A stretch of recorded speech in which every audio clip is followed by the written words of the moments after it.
मेरे दोस्तों, जो बात मैं आपको बता रहा हूं, यह बात मेरे पेट की और मेरे मन की नहीं है। सीधी रिपोर्ट, बिना कुछ आपसे डिस्कस किए। यह रही अमेरिकी इंटेलिजेंस की रिपोर्ट। अमेरिकी इंटेलिजेंस की रिपोर्ट के अंदर दावा किया गया है कि ईरान के पास उसकी महाशक्ति स्ट्रेट ऑफ हॉर्मूज है। अमेरिकी इंटेलिजेंस ने बताया है कि ईरान स्ट्रेट ऑफ हॉर्मूज में इतना एक्सपर्ट हो चुका है कि अब स्ट्रेट ऑफ हॉर्मूज उसी का है, उसका कंट्रोल है, और वो स्ट्रेट ऑफ हॉर्मूज को परमाणु हथियार की तरह इस्तेमाल कर रहा है और आगे वो जब चाहे स्ट्रेट ऑफ हॉर्मूज को अपने कंट्रोल में फिर से ले सकता है। यानी अमेरिकी इंटेलिजेंस ने कह दिया, भाई ईरान को परमाणु हथियार की जरूरत नहीं है, उसकी तो स्ट्रेटेजी ही परमाणु हथियार जैसी है। उधर ईरानियन ऑफिशियल्स को कोई रोक नहीं पा रहा है। भाई साहब, ईरानियन ऑफिशियल ने कहा कि जंग के दौरान भी हमने एडवांस हथियार बनाना नहीं रोके थे, तो अब कैसे रोक देंगे? हम अपने एडवांस हथियारों को लगातार बना रहे हैं। पिछले 12 घंटे में 4 बार ये बातें बता चुका हूं, 4 बार। ईरान ने अभी फिर से कहा है कि अगर दुश्मन ने वादा तोड़ा तो हम जंग लड़ने के लिए तैयार हैं। भारत के अंदर ईरान विरोधी आपको मुसलमान भी नजर आएंगे, जिनका झुकाव आले सऊद की तरफ, आले यहूद की तरफ मिलेगा, लेकिन वो खुलकर नहीं बोल पाएंगे कि हम यहूदियों की तरफ हैं। उनकी नज़र में नेतन्याहू, डोनाल्ड ट्रंप मुसलमान हैं, और क्योंकि ईरान शिया है तो वो काफिर है। ये मेंटालिटी बचपन से सिखाई गई है, डाली गई है, क्योंकि जिनके माँ बाप जाहिल रहे हैं, उन्होंने इंसानियत तो समझी नहीं, हक ना हक समझा नहीं, बस फितना परस्ती करवाई, फितना फैलवाया, और उन्होंने अपने बच्चों को भी अपने ही कौम के दूसरे लोगों से नफरत करना सिखाया। रिजल्ट ये रहा कि अब वो बच्चा जवान हो गया, उसके बच्चे हो गए, वो भी अपने बच्चों को यही सिखाता रहा कि फलाना जो समुदाय है वो काफिर है। हम एक दूसरे को काफिर कहते रहे, और असल में जो काफिर है उसने इस्लाम को कमज़ोर किया, उसने मस्जिदों पर कब्जा किया, उसने मुसलमानों को जेल में डाला, उनके घरों को बुलडोजरों से तोड़ा, उन पर इल्ज़ाम लगाया, उनकी मॉब लिंचिंग की। दुश्मन सारे मुसलमानों को मुसलमान मानता रहा, लेकिन मुसलमान एक दूसरे को मुसलमान कभी ना माना। एग्जाम्पल है, लाइव एग्जाम्पल, दुनिया ने मोहम्मद रजा को किसी ने शिया माना, किसी ने सुन्नी माना, किसी ने देवबंदी माना, किसी ने कहा ये बरेलवी है, लेकिन खुदा की कसम कितने गहरी सोच का मकाम है, किसी ने मुसलमान नहीं माना। यही तो दिक्कत है, इसीलिए मुसलमान पिट रहा है। मेरे दोस्तों, कुछ दिन पहले लोग ये भी कह रहे थे, जो ईरान के विरोधी थे लेकिन खुल के विरोध नहीं कर पा रहे थे, गाजा का इस डील में क्या है? फिलिस्तीन का तो नाम ही नहीं है, एक अब्बास नाम का है, पहले किसी पार्टी का चाटुकार हुआ करता था। वो सवाल करता है कि अरे ईरान अपनी जगह सही है और आप लोग भी अपनी जगह सही हैं, मैं तो बस सवाल ये कर रहा हूं कि इस डील में गाजा और फ़लस्तीन क्यों नहीं है? जब तू पैदा नहीं हुआ था तब से लेकर अब तक रमज़ान में अलविदाई जुमे के दिन पूरी दुनिया में इंटरनेशनल कुद्स डे के नाम से प्रदर्शन करवाने वाला वाहिद ईरान है, और सिर्फ ईरान की वजह से पूरी दुनिया में कुद्स डे मनाया जाता है। उसकी बुनियाद ही ईरान ने डाली थी। तो ईरान जो आम दिनों में फिलिस्तीन की बात करता रहा, अब्बास साहब ने, जिनका नाम अब्बास है, उस पर सवाल नहीं किया कि हाँ यार ईरान ने अभी से नहीं, बहुत पहले से। और जब पर्सनली लड़ाई हो रही है, फॉर एग्जाम्पल मेरी और आपकी लड़ाई हो गई, मेरी और आपकी लड़ाई बहुत तगड़ी हो गई, हाथापाई हो गई, फिर कोई तीसरे साहब आए, उन्होंने कहा भाई डील कर लो, न तुम इन पर हमला ना करना, न ये तुम पर हमला करेंगे, तो मैं खड़ा होकर कहूँगा नहीं, वो जो अगर 4 मोहल्ला छोड़ के जो राजा साहब है ना, राजकुमार शर्मा, उनके ऊपर भी हमला मत करना भाई साहब। तो दुनिया कहेगी अबे पहले तुम अपना लफड़ा तो पहले निपटा लो, उसके बाद में। तो यही फिलिस्तीन वाला मामला था। फिलिस्तीन की ही वजह से ईरान फिलिस्तीन की इतनी आवाज़ उठा रहा था, खुल के यूएन के प्लेटफॉर्म में भी इजराइल किलसा हुआ था, ईरान से बहुत सारे मुद्दों की वजह से इजराइल चिढ़ा हुआ था।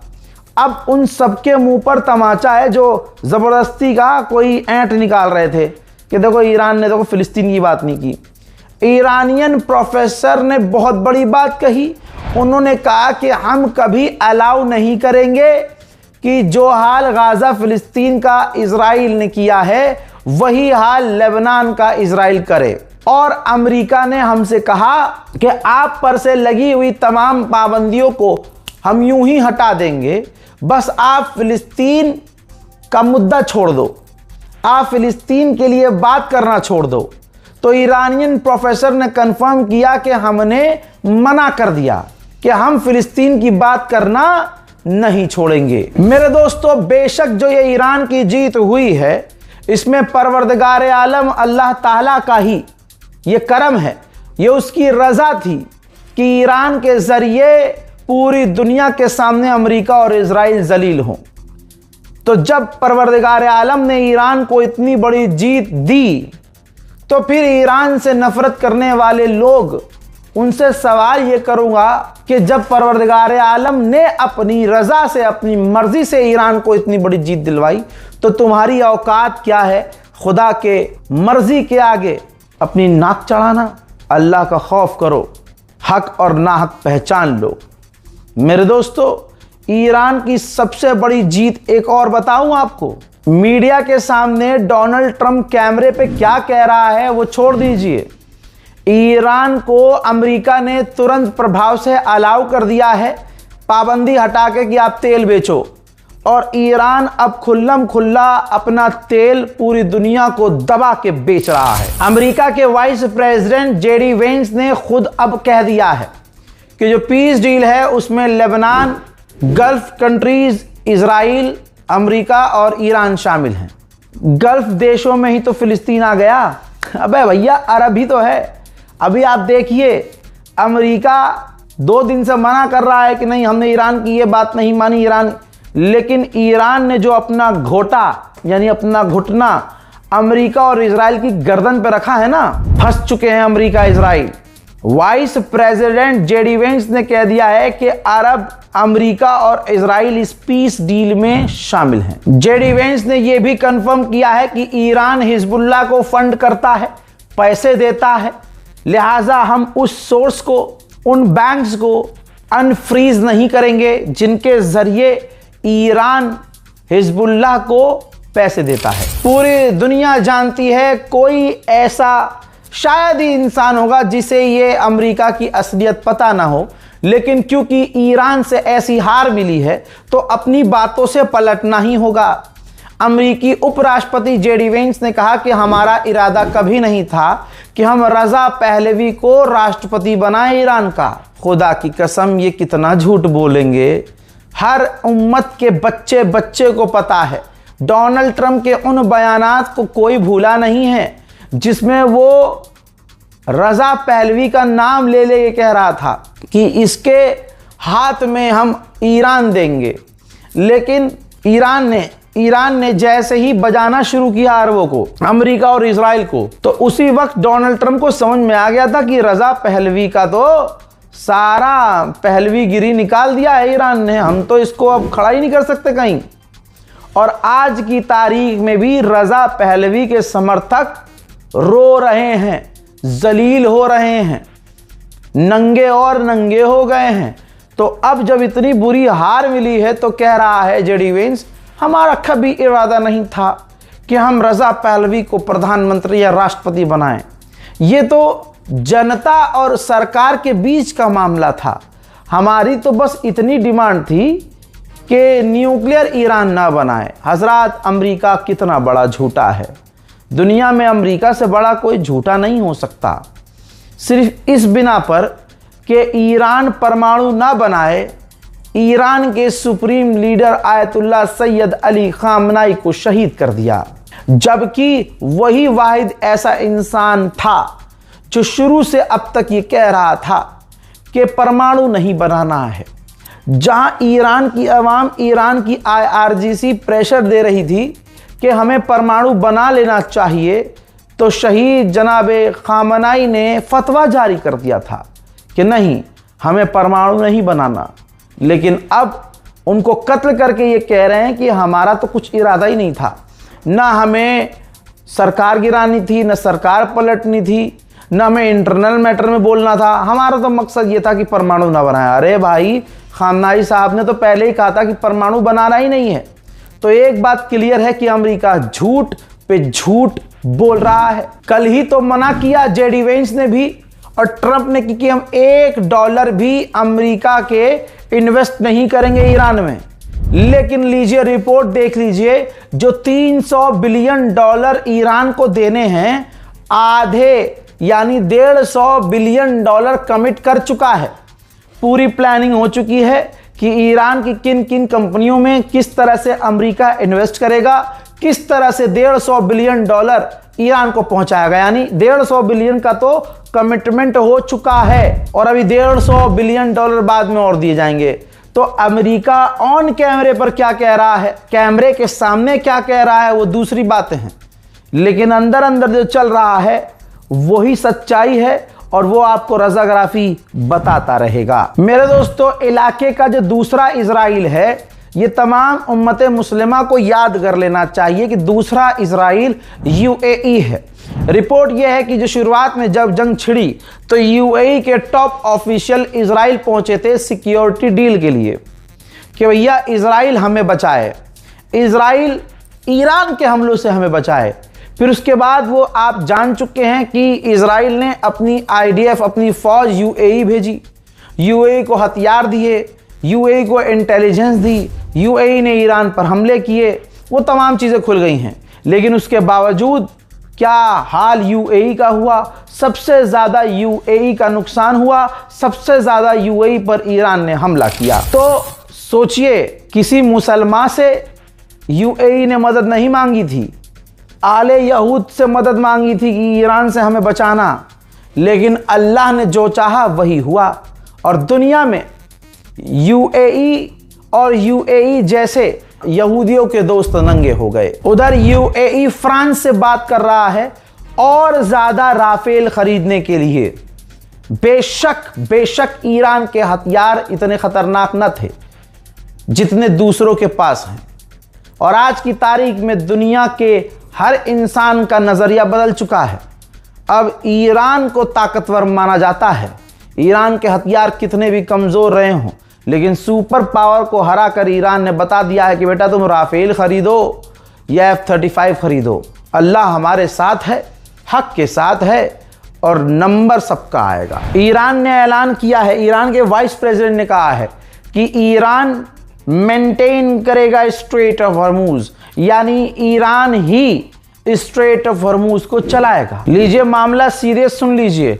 ईरान ने कहा है कि पिछले 2 दिनों में साउथर्न लेबनान पर इजराइल ने हमला करके 82 मरतबा 82 टाइम्स सीज फायर का उल्लंघन किया है।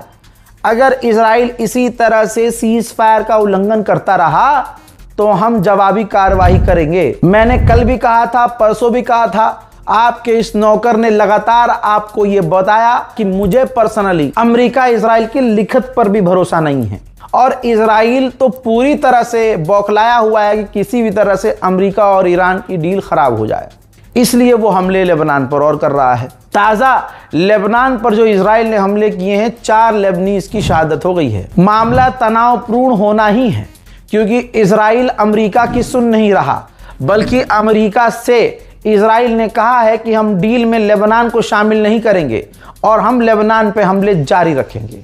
डोनाल्ड ट्रंप को करना ये चाहिए, अगर हम जैसे लोगों की आवाज़ वहाँ पहुँच जाए या उसकी इंटेलिजेंस तक, तो भैया अमेरिका इजराइल को 6 महीने तक के लिए किसी भी तरह के हथियार देना बंद कर दे और हथियारों पर पाबंदी लगा दे कि कोई भी देश इजराइल को हथियार ना दे। ये अप्रूवल देते ही इस तरह का बैन, लिमिटेड बैन लगाने के बाद इजराइल की सारी अकड़ 2 दिन में निकल जाएगी। अमेरिकी सेनेटर ने कहा कि डोनाल्ड ट्रंप का एहसान है सऊदी अरब और इजराइल पर, दोनों को अब नॉर्मलाइजेशन कर लेना चाहिए, यानी आपस में कर लेना चाहिए बस। हाँ, यानी दोनों को हाथ मिला लेना चाहिए। इजराइल का पुराना खेल शुरू हो गया है। तस्वीर देखिए, फिलिस्तीन के वेस्ट बैंक में इंटरनेशनल जो पत्रकार पहुंचे हैं उनके ऊपर टीयर गैस, आंसू गैस के गोले इजराइल ने दागे हैं। मेरे दोस्तों, अमेरिका के राष्ट्रपति ने कहा था कि अगर मैं ना होता, अमेरिका ना होता तो आज इजराइल ना होता।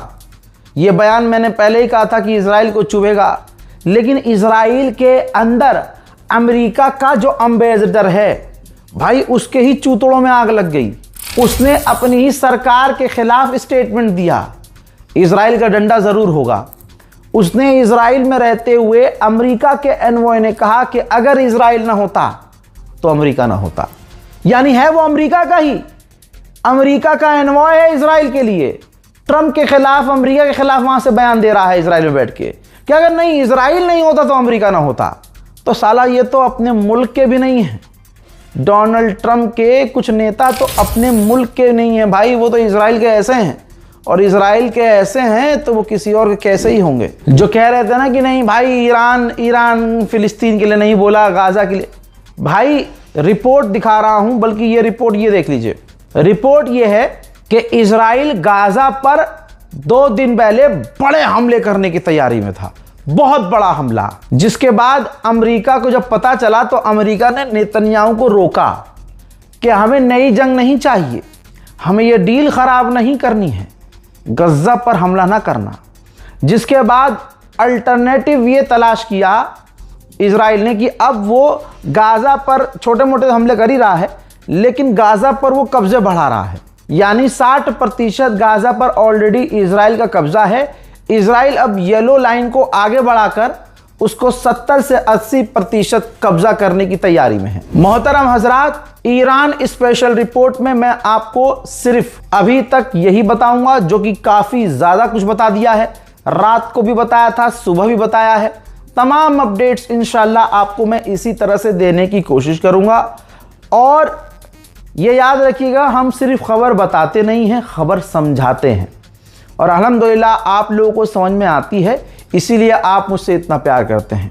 इस प्यार को बनाए रखिएगा ताकि दुनिया भर की तमाम हक वाली बातें और जुल्म जिन लोगों पर हो रहा है उनकी आवाज़ें आप तक पहुंचती रहें। मेरी आवाज़ को अपनी आवाज़ दीजिए, मुझे अपना साथ दीजिए, अपनी दुआओं और इबादतों में मुझे याद रखिए। मैं हूं रज़ा और आप देख रहे थे रज़ा ग्राफी अनस्क्रिप्टेड। जय हिंद।